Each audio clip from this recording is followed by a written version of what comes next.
Hi, and welcome back to my channel.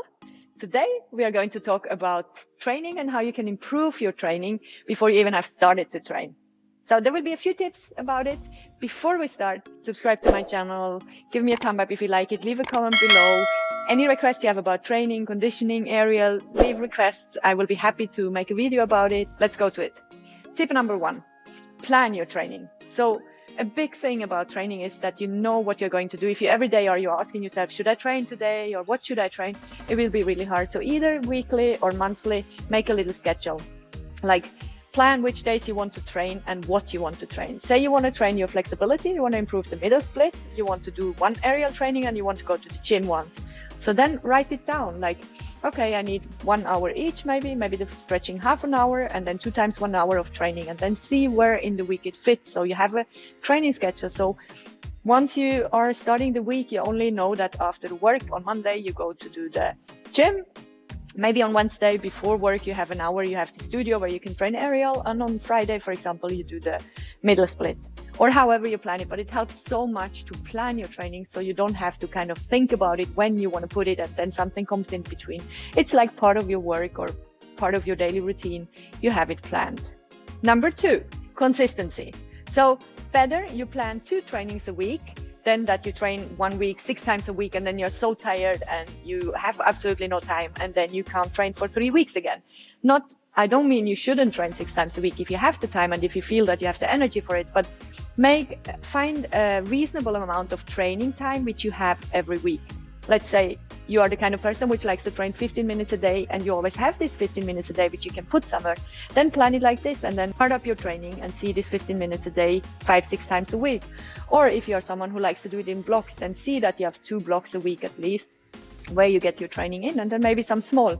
But however you do it, don't try to plan 6 times a week 2 hours and then you realize there is neither time nor space in your day in order to have this amount of training. I'd rather you have like 1 or 2 training, let's say 2 trainings a week set, and everything on plus is a good thing. Like if it's handstand, if you're working on just in the gym to get conditioned, or if you have some aerial stuff, try to at least once a week have each of these components in your training. And if you want to stretch, either you add it after the training or you take a session by itself. So consistency is the key. Number 3, discipline. Like I know the feeling, and we all know it, the feeling of I don't feel for the training today, or should I really train today? If you have planned your training, go and train. Don't ask yourself. Once you're there, do the stuff you have planned to do, and then you're finished. You go home afterwards and you will feel 10 times better than if you every time ask yourself if you should train. It also makes it really heavy. In my experience, of course, if you are sick or something has happened, yes, give yourself slack. Don't train that time. If you really don't have the energy or you have fever, you shouldn't train. But other than that, so many times we put so much energy into the if that the training itself would have been easier. We planned it, go there, do it, finished, go home. You can always adapt your training. Like if you really are super tired, well, do a little bit less or be a bit nice to you in terms of the outcome.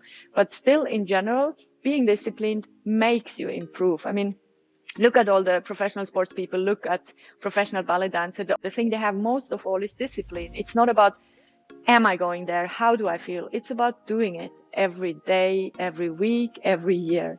That's when the result comes in. Number 4, structure.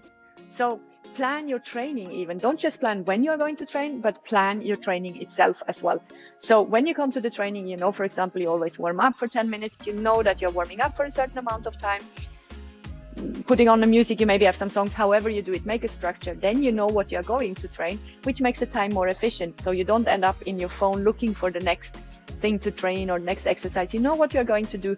Plan always in maybe in the end sometime where you improvise, where you try some new exercises, where you improvise. If you're doing aerial, you do a flow, you dance, you do something else. However, but make a structure of your training. Everything you do on top, if you have extra time, it's fine, but it makes your training more efficient if you know.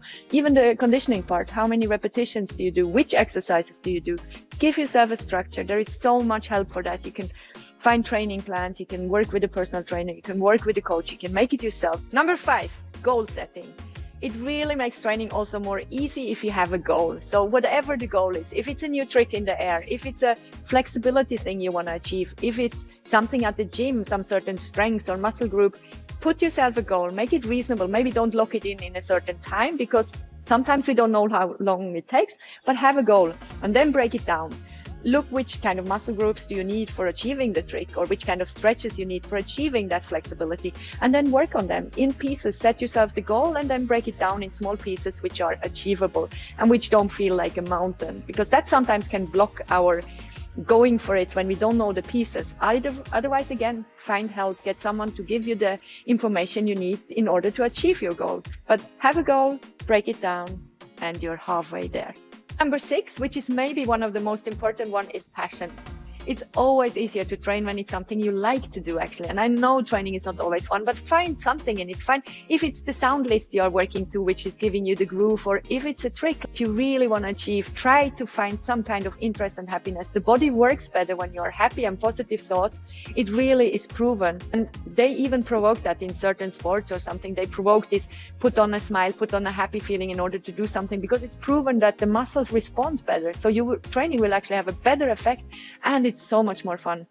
I can just talk from my own experience, like hanging in the air. I've done it for 25 years, and every day I still feel like being on a playground. So try to find your passion, and good luck with your training.